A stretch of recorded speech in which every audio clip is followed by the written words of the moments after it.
Hey guys, இன்றைக்கி வந்து நம்ம குயிக்காக ஒரு ஆப்ஜெக்ட்டுக்கு எப்படி மெட்டீரியல்ஸ் அப்ளை பண்ணுறது இன் 3ds Max அப்படின்னு சொல்லிட்டு நம்ம பார்க்க போகிறோம். அண்ட் இது ரிலேட்டடாக வந்து இன்னும் கொஞ்சம் வீடியோஸ் நான் போட போகிறேன். ஸோ அதையும் செக் பண்ணுங்கள். அண்ட் எக்ஸ்பர்டைசர் அகாடமியில் வந்து ஒரு புது இனிஷியேட்டிவாக வந்து நிறைய டெக் கோர்சஸ்லாம் வந்து உள்ளார போட்டிருக்கிறோம். பிஸ்னஸ் கோர்சஸும் உள்ளார வந்துட்டுருக்கு. ஸோ நீங்கள் அதை போய் செக் பண்ணுங்கள். அண்ட் உங்களுக்கு கண்டிப்பாக யூஸ்ஃபுல்லாக இருக்கும். இதோட ஃபுல் கோர்சஸும் கூட வந்து எக்ஸ்பர்டைசர் அகாடமியில் இருக்கும். ஓகே, ஸோ இன்றைக்கி வந்து இதை நான் latest version of 3ds Max use பண்ணுறேன். 3ds Max 2026 and materials apply பண்ணுறது எப்படி அப்படின்றத பற்றி பார்ப்போம். ஸோ இந்த மாதிரி வந்து ஒரு ஆப்ஜெக்ட் இருக்குது. அது வந்து இப்போ பார்த்தீங்கன்னா ரியலிஸ்டிக்காக ஒரு மெட்டீரியல் இருக்குது, ஒரு வுட்டு மாதிரி ஒன்று இருக்குது.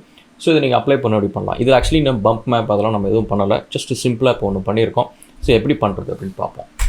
ஸோ ஃபர்ஸ்ட்டு வந்து நீங்கள் உங்கள் வியூவை நீங்கள் செலக்ட் பண்ணிக்கோங்க. உங்கள் வியூ வந்து இப்போ சம்டைம்ஸ் வந்து உங்களுக்கு ஃப்ரண்ட் வியூ வேணும், டாப் வியூ வேணும் அப்படின்னா இங்கே கார்னரில் பார்த்தீங்கன்னா மேக்ஸிமைஸ் வியூ போர்ட் டாகல் இருக்குது.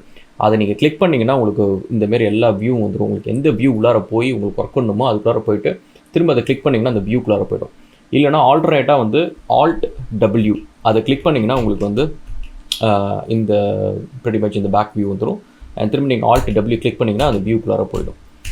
ஓகே, ஸோ இப்போ நம்ம வந்து இந்த வியூவில் தான் நம்ம ஒர்க் பண்ண போகிறோம். ப்ரெஸ்பெக்டிவ் வியூவில் தான் ஒர்க் பண்ண போகிறோம். இட்ஸ் ஜஸ்ட் என்னோட ஆல்ட் கீ சரியாக ஒர்க் ஆகலை. ஓகே, நம்ம ஃபஸ்ட்டு வந்து will go to standard primitives. So நம்ம பாக்ஸ் கிளிக் பண்ண போகிறோம். ஒரு சிம்பிளான ஒரு பாக்ஸ் நம்ம க்ரியேட் பண்ண போகிறோம். ஸோ இந்த மாதிரி ஒரு பாக்ஸ். அண்ட் அது நீங்கள் க்ரியேட் பண்ணதுக்கப்புறம் W நீங்கள் கிளிக் பண்ணிங்க அப்படின்னா அந்த கமாண்ட்லேருந்து வெளியில் வந்துடுவீங்க. ஸோ தட் இன்னும் ஒரு அடிஷ்னல் பாக்ஸ் நீங்கள் க்ரியேட் பண்ண மாட்டீங்க. இப்போ வந்து இதை நம்ம வந்து ரொட்டேட் பண்ணி பார்க்குறதுக்கு வந்து ஆல்ட் கீ நீங்கள் ஹோல்ட் பண்ணிவிட்டு மிடில் மவுஸ் பட்டனை ஹோல்ட் பண்ணிங்க அப்படின்னா நீங்கள் ரொட்டேட் பண்ணலாம். ஸோ உங்களுக்கு எந்த வியூ உங்களுக்கு கம்ஃபர்டபுளாக இருக்கோ அந்த வியூவை நீங்கள் வச்சுக்கோங்க. ஸோ அது வச்சாச்சு. நெக்ஸ்ட்டு வந்து இது வந்து நம்ம விஷுவலைஸ் பண்ணுறதுக்கு வந்து நம்ம ரெண்டரிங் செட்டிங்ஸ் வந்து ஒரு தடவை உள்ளார போகணும். அதில் வந்து எந்த ரெண்டர் இன்ஜின் யூஸ் பண்ணுறோம் அப்படின்றது இம்பார்ட்டன்ட். ஸோ இதில் நீங்கள் வந்து உள்ளார போயிட்டு கீழே கடைசியாக போனீங்க அப்படின்னா ப்ரொடக்ஷனில் வந்து என்ன ரெண்டர் இன்ஜின் அப்படின்னு நீங்கள் பார்த்தீங்கன்னா ஆக்டிவ் ஷேட்ஸ் அண்ட் இங்கே வந்து ரெண்டர் ப்ரொடக்ஷன் இருக்குது. ஸோ இது வந்து scanline render. Okay, and so pretty much நம்மளுக்கு இதை செலக்ட் பண்ணதுக்கப்புறம் இங்கே வந்துடும் மெட்டீரியல் ரெண்டர் எடிட்டர் வந்து நம்ம இந்த இதுதான் யூஸ் பண்ணுறோம் அப்படின்றது இங்கே வந்துடும். அண்ட் ஆக்டிவ் ஷேட்ஸும் கூட நீங்கள் வந்து ஸ்கேன்லைன் ரெண்டர் வேணால் யூஸ் பண்ணிக்கலாம்.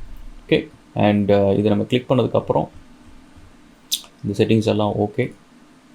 அண்ட் சம்டைம்ஸ் வந்து இந்த செட்டிங்ஸ் உங்களுக்கு அப்ளை இருக்கா இல்லையா அப்படின்றத நீங்கள் போய் செக் பண்ணுறதுனால பண்ணிக்கலாம். ஓகே, ஸோ இப்போ இது முடிச்சாச்சு. நெக்ஸ்ட்டு வந்து இப்போ மெட்டீரியல்ஸ்குள்ளார போகணும் அப்படின்றப்ப ஒன்று நீங்கள் ஆப்ஜெக்டை செலக்ட் பண்ணிட்டு போகலாம், இல்லை செலக்ட் பண்ணாமலும் போகலாம். அது வந்து it is totally up to you. இப்போ வந்து எம் கீயை ப்ரெஸ் பண்ணிங்க அப்படின்னா வந்து மெட்டீரியல்ஸ் விண்டோ வந்துடும். இல்லைனா இங்கே டாப்பில் பார்த்தீங்கன்னா இங்கே ஒரு பட்டன் இருக்கும் மெட்டீரியல் எடிட்டர் அப்படின்னு சொல்லிட்டு. ஸோ அதை கிளிக் பண்ணாலும் it will take you to material editor.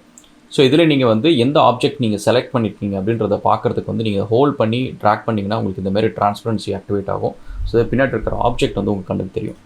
Okay, so இப்போ இது எல்லாத்தையும் நம்ம டெலிட் பண்ணிடுவோம். இதில் ஃபஸ்ட்டு நம்ம என்ன பண்ண போகிறோம் அப்படின்னு பார்த்தீங்கன்னா வந்து ரைட் கிளிக் பண்ணி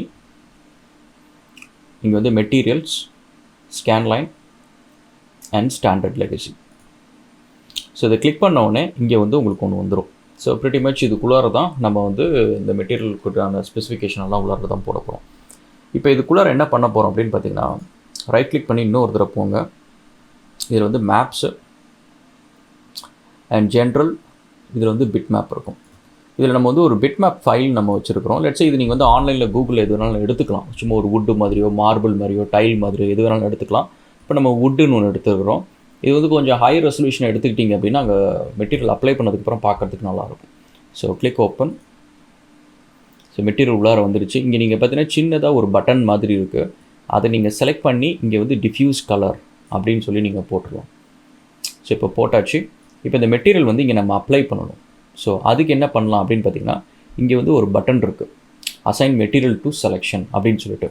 இது நீங்கள் கிளிக் பண்ணிங்க அப்படின்னா இந்த மெட்டீரியல் வந்து இந்த செலெக்ஷனில் அப்ளை ஆகிடும். ஒருவேளை நீங்கள் ஆப்ஜெக்ட் செலக்ட் பண்ணாமல் உள்ளார போயிட்டீங்க அப்படின்னா நீங்கள் திரும்ப வந்து ஆப்ஜெக்ட் செலக்ட் பண்ணுற மாதிரி இருக்கும். ஸோ இப்போ மெட்டீரியல் நம்ம இங்கே அப்ளை பண்ணியாச்சு. ஸோ இது நீங்கள் க்ளோஸ் பண்ணிவிட்டு இப்போ நீங்கள் ஆல்ட் கீ எடுத்துகிட்டு போய் நீங்கள் ரொட்டேட் ஆல்ட் கீ ஹோல்ட் பண்ணி மிடில் மவுஸ் பட்டன் ஹோல்ட் பண்ணிங்கன்னா நீங்கள் ரொட்டேட் பண்ணி பார்க்கலாம். இது வந்து ஸ்டாண்டர்ட் லைட்டிங்கில் இருக்குது. ஸோ நம்ம பின்னாடி வந்து பேக் ட்ராப் எதுவுமே கொடுக்கல. ஸோ அதனால் இது நீங்கள் விஷுவலைஸ் பண்ணுறதுக்கு இது ஓகே. பட் நீங்கள் வந்து ப்ரொடக்ஷனாக நீங்கள் போய்ட்டு இது வந்து ரெண்டர் பண்ணி நீங்கள் விஷுவலைஸ் பண்ணணும் அப்படி பார்க்கணும் அப்படின்னா அதுக்கு வந்து ப்ராப்பரான பேக் ட்ராப்பு அண்ட் லைட்டிங் எல்லாம் கொடுக்கணும். Okay, so that's a very quick little thing guys. நீங்கள் வந்து எப்படி வந்து மெட்டீரியல் அப்ளை பண்ணுறது in 3ds Max. அண்ட் ஃபர்தராக இந்த வீடியோஸ்லாம் பிடிச்சிருந்துச்சு அப்படின்னா சப்ஸ்கிரைப் பண்ணுங்கள், ஃப்ரெண்ட்ஸ்லாம் ஷேர் பண்ணுங்கள். மீண்டும் இன்னொரு வீடியோவில் சந்திப்போம். Thank you so much.